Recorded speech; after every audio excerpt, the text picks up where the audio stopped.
Tá aqui, grande Gilvan Bueno, gestor educacional da Orma, já tá com a gente. Ele tá ansioso para falar sobre esse assunto. Casa já, né, Daniel? Olha lá. Gilvan, boa tarde, tudo bom? Rapaz, a mesa aí é dos príncipes, né? É isso mesmo? É só galã de cinema. Tá faltando só você aqui para complementar, o Gilvan. Cara. Pô, temos que marcar esse almoço aí. Primeiro, dizer para todo mundo que os estúdios da BMC são lindos, principalmente pelas pessoas que ali convivem. Olha, desculpa, vocês são muito galãs, mas eu sinto falta das minhas queridas amigas, não é nada contra vocês, tá? Mas acho que a bancada é muito mais bonita com elas, tá? Por favor. Muito bom. Quem é esse galã que tá aí, cara? Quem é esse galã que tá aí, que trouxeram aí de Hollywood? Você não conheceu ainda, esse é o Felipe Brosco. Chegando agora. Chegando aqui na casa, ele que já trabalhamos juntos até. Felipe Nascimento, já trabalhamos juntos também, então mais um que chega aqui para completar o time. Obrigado pelo galã. Muito bom. Não, brincadeira, cara. Parabéns. Cara, eu só queria só falar que o Brosco, ele não é só o Gilvan Bueno, ele é o grande Gilvan Bueno. Exatamente. Olha só, o pessoal da audiência é o seguinte, eu tenho 1,86 m, então se vocês me encontrarem na rua, eu sou alto. Então nós passamos a pandemia inteira sem nos vermos pessoalmente. Toda oportunidade que eu tenho em São Paulo, eu vou lá. E aí os caras ficam me zoando, que eu sou pequeno, eu sou alto, 1,86 m. Então, tem essa parte aí.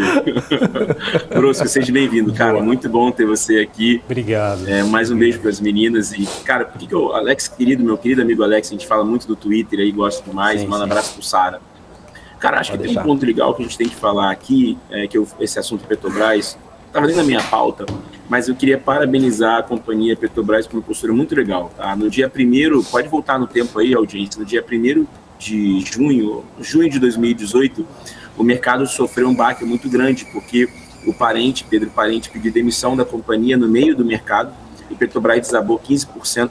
Isso chamou muita atenção, porque normalmente esse tipo de movimentação tem que acontecer de maneira antecipada, preparando o mercado, e você não pode fazer esses comunicados no meio do pregão, aí você acaba criando muitas formulações de teorias. E também lembrar que a Petrobras recentemente passou por um problema de insider information, onde suspeitou que um funcionário teria se beneficiado da utilização de informação privilegiada para operar opções. A CVM abriu um processo, e também parabenizar a CVM pelo trabalho incrível que é esse controle de informações. Nós sabemos que a informação tem um preço, muitas pessoas acabam manipulando para fazer esse preço, mas ali a CVM aumentou isso. Para quem está chegando agora no mercado, nós tínhamos uma época que o Twitter, Brosco deve lembrar, Felipe também, Alex, nessa audiência pode comentar aí, você fazia um comentário no Twitter e as ações disparavam. A gente teve um período assim no mercado, foi muito ruim, e então é muito bonito ver a companhia se preparando, bloqueando as suas movimentações para fazer o comunicado e trazer ali um pouco de igualdade de informação para todos. Então, gostei bastante, queria muito comentar isso, que às vezes a gente acaba criticando o mercado, mas também a gente tem que falar das coisas positivas, que é um movimento de compliance muito, muito assertivo, na minha opinião. Boa, Gilvan. Muito bom. Eu vou colocar aqui essa lenha na fogueira aqui na conversa já, Gilvan, logo cedo, porque eu te acompanho há muito tempo e agora ainda mais, né, você sabe muito disso, né, no Instagram, no Twitter, em todas as redes sociais. E você é um cara incrível. Mas é um ponto aqui que a gente se discorda, né? Isso é bem saudável também, o Daniel. A gente já falou isso antes. É importante. Que é legal, né? Isso também é bacana. Que é a questão das aéreas, né? Inclusive, é um ponto que a gente até discute, não eu e o Gilvan, mas eu discuti com outras pessoas também nas redes sociais em relação ao resultado da Gol. Não falando da Gol em si, mas falando do setor aéreo. É um setor que, na minha opinião, Gilvan, eu não fico comprado, né? Ou seja, na física em 10, 20 anos, como a teoria do Buffett, que eu também concordo. Mas é um dos setores, principalmente uma das companhias, não digo a Gol em si, eu tenho principalmente, eu gosto de outras companhias aqui, que já resta a própria Azul, mas é uma relação que é o seguinte, em alguns momentos, né, ou seja, em relação cíclicos, em relação de recessões da economia, que essas companhias sofrem muito e depois a gente tem uma alavancagem operacional muito grande, né, e também a gente vê na linha final, na ponta financeira. Então hoje, por exemplo, acho que o resultado da Gol foi um resultado muito emblemático, né? Não digo um resultado ótimo, não digo isso, mas um resultado que mostra acredita, né, que daqui para frente, eu tive na Azul agora recentemente, lá em Viracopos, lá no hangar da Azul, e eles falaram muito isso, falaram, o segundo trimestre é um trimestre muito, muito bom. Ou seja, não só eles, a Latam, a Azul, a Gol, eles estão aumentando o preço, tem demanda, o cargo está indo muito bem, né? Isso, olha a margem da Gol, né? 10% de margem, então isso já começa a trazer uma melhora. Ô Gilvan, eu sei que você é muito cético, mas você concorda em relação a essa janela de oportunidade de curto prazo ou você descarta totalmente, fala assim, eu não olho em qualquer preço, eu não quero comprar jamais, eu digo assim, não como passar um call aqui, não é recomendação, mas estou dizendo assim, na opinião de Gilvan, investidor, como que você enxerga isso? Cara, ótima pergunta, assim, como é que eu gosto de analisar o mercado e algumas tomadas de decisões? Eu gosto muito da parte cultural, né, das histórias sobre essas companhias. Acho que para responder essa pergunta, tem um documentário naquela rede de streaming que perdeu 200 mil assinantes recentemente, que ele fala. Você está falando da Netflix, da né? Boa, eu lembro até. É isso. Já alfineta ali, né? Eu levantei para alguém cortar, né? Mas acho que tem um ponto legal. Ele saiu da Netflix para vir para a BMC, o Gilvan. Eu sabia. E tem duas informações assim que são legais, que é o seguinte. Tem uma competição entre a Boeing, né, que está retratado o acidente da Boeing que aconteceu, um documentário muito rico para todo mundo que estiver assistindo aí. Recomendo estar lá nesse canal de streaming que o Dani contou para vocês, porque ele mostra um pouco que nos anos 80, nos anos 90, a Boeing ela muda a sua estrutura de ganho, né, e ela perde um pouco espaço para Air France, para Airbus no caso, né? Então a Airbus ela começa na linha do tempo atrás da Boeing, e depois ela supera a Boeing, porque a Boeing começa a olhar muito para o corte de custo, para aumentar o resultado, para gerar o famoso valor para acionista. E isso traz um prejuízo muito grande, porque ela perdeu o valor de mercado. Então, nesse cenário, tá, as aéreas elas vivem um momento interessante para algumas transformações, né? Primeiro, devido a essa queda de preço, veio a Southwest, que faz um trabalho incrível, mudou a aviação comercial pelo mundo. Fora isso, a gente tem um resultado de Embraer, que também a gente precisa comentar. Então, Alex, eu acho que tem, assim, alguns pontos específicos. Quem é você, quem é a empresa no tabuleiro, sabe? Se é uma empresa igual a Embraer, que você vai ter uma provocação de um SPAC agora em maio para tentar lançar um veículo diferente na aviação comercial, pô, vale a pena, é um case interessante, que tem valor de mercado. Não é que você nunca vai comprar a tese, mas tem papéis que tem muito fundamento bom. E como diz o mercado, você acaba deixando de lado e acompanhando a manada. Por exemplo, Embraer chegou na pandemia a R$6. Várias pessoas falando que o papel ia acabar, que fechou, que teve uma quebra de contrato. Embraer hoje, as principais casas de análise botam o papel a R$26. Né? Então, é um papel que você tem uma força em 3 variáveis de geração de receita. É diferente, por exemplo, de uma companhia que tem aviação comercial, mas que também é muito boa. A gente tem que lembrar que em um dado momento do tempo, o Gol já chegou a valer R$1 por ação. Então, essa ideia de R$1 por ação, hoje a companhia, mesmo todas as crises, tem um valor muito melhor. Em cada caso tem um momento, acho que tem muito o market time e a oportunidade, mas você tem que entender como é que ela gera dinheiro. Por exemplo, a gente vê muito IRB, né? Vou pegar aqui um outro cenário. A IRB, pô, como é que tá a IRB?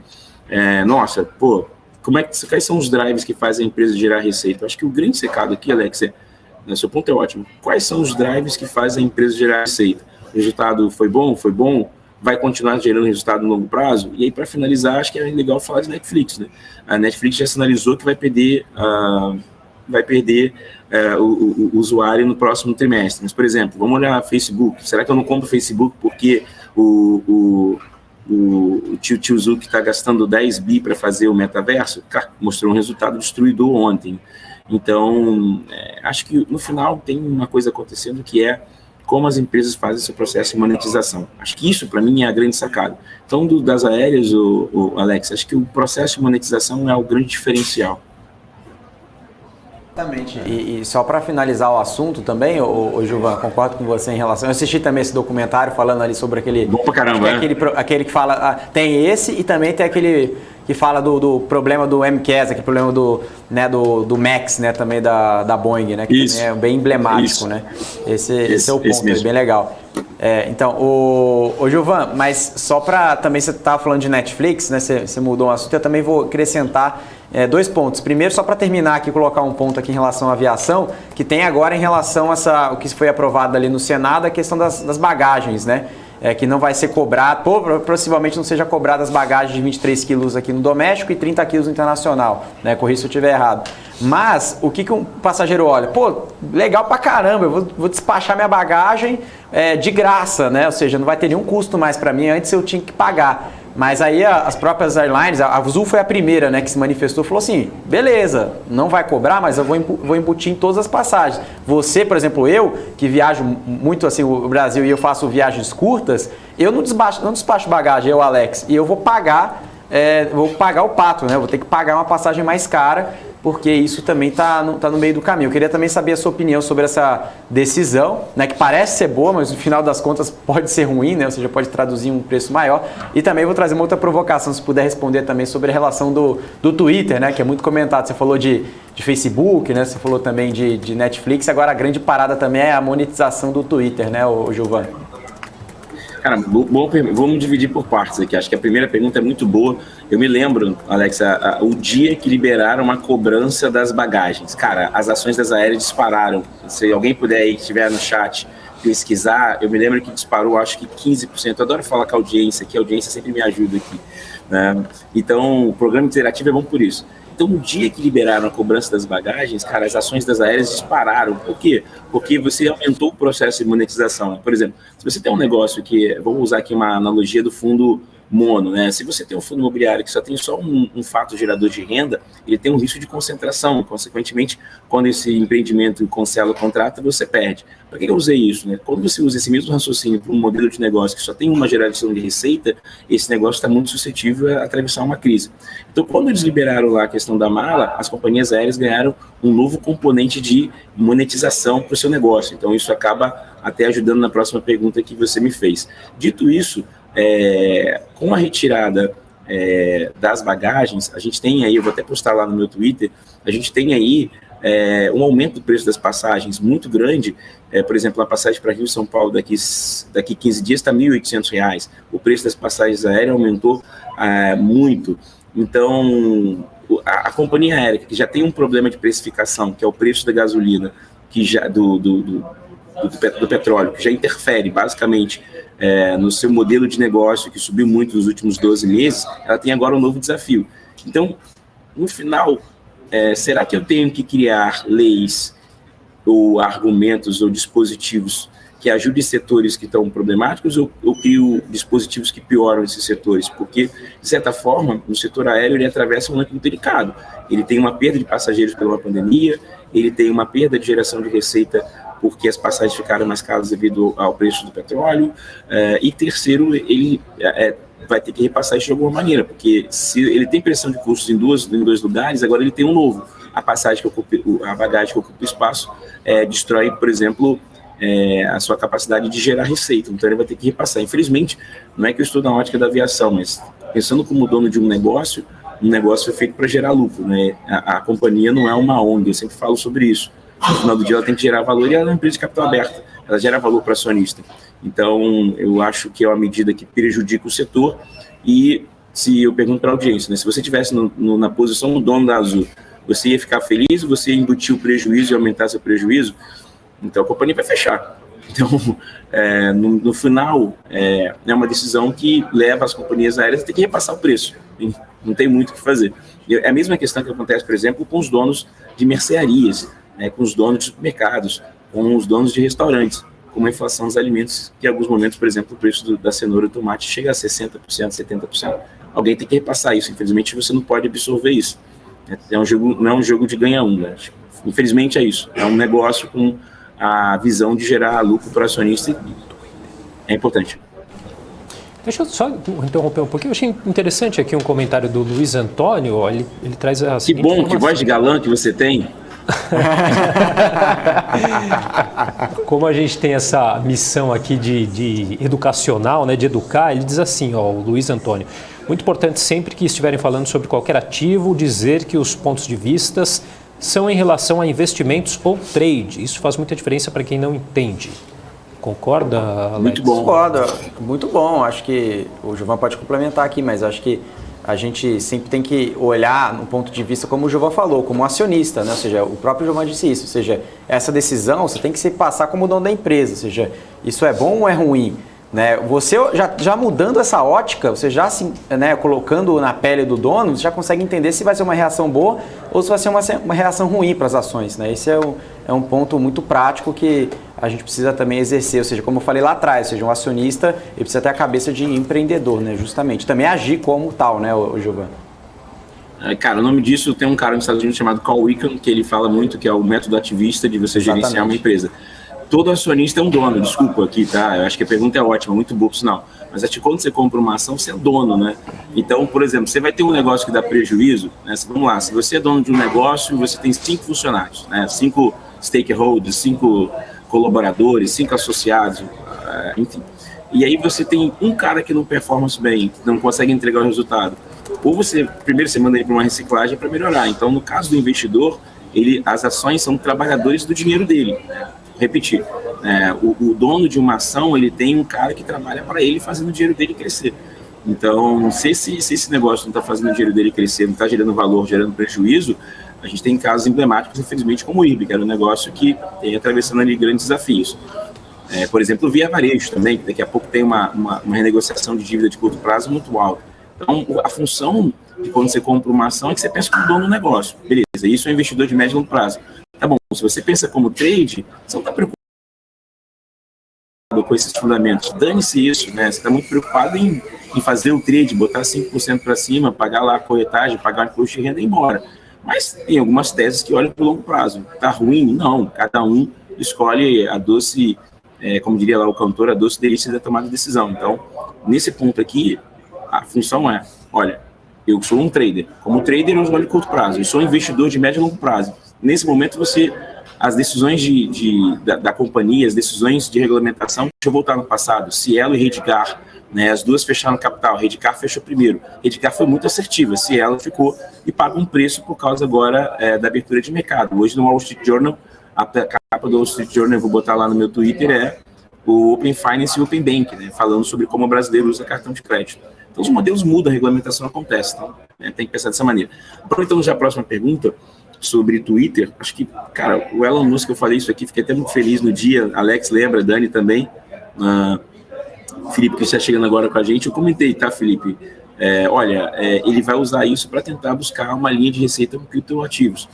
E, cara, foi muito assertivo que ele já direciona para isso. Então, o que está acontecendo hoje, né? Acho que tem que explicar duas questões importantes aqui, né? CAC e LTV. Acho que os negócios, nesse modelo, como alguns modelos de negócio, usam muito essa questão de custo de aquisição de cliente e lifetime value, né? Que quanto ele vai gerando de receita ao longo do tempo.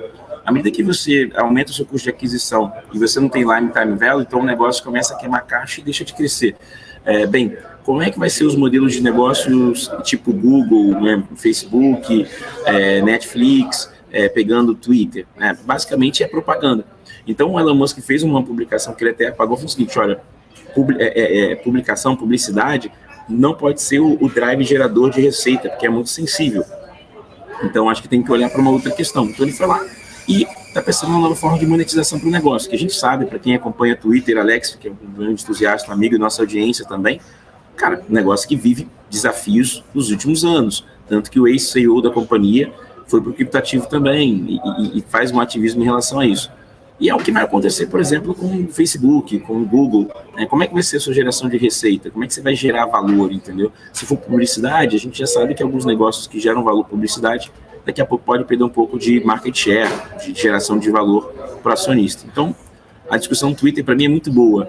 Estamos criando um novo modelo de negócio de receita. Por exemplo, Netflix vai colocar agora, talvez, publicidade para aumentar a receita. Spotify ganha dinheiro com propaganda. Então, acho que o Elon Musk faz uma visão interessante para os próximos anos. Como os negócios digitais podem gerar valor sem ser com publicidade. Perfeito! Gilvan, muito obrigado pela participação aqui no Estoque. A gente já está acabando aqui, já estamos no finalzinho do programa.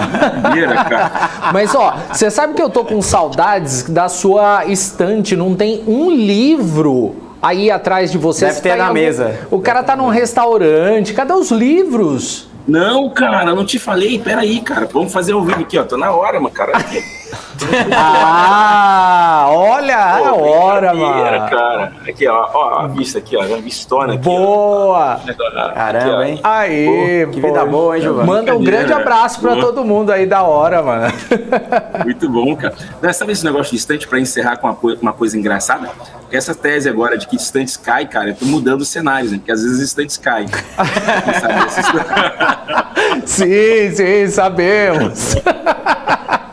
Um abraço. Mas você lê mesmo, você lê mesmo o que eu vejo ali, que realmente você fala, você realmente lê mesmo. Um abraço, Giovanni. Obrigado. Esse mesmo. Valeu, tchau. Abraço, Giovanni. Valeu.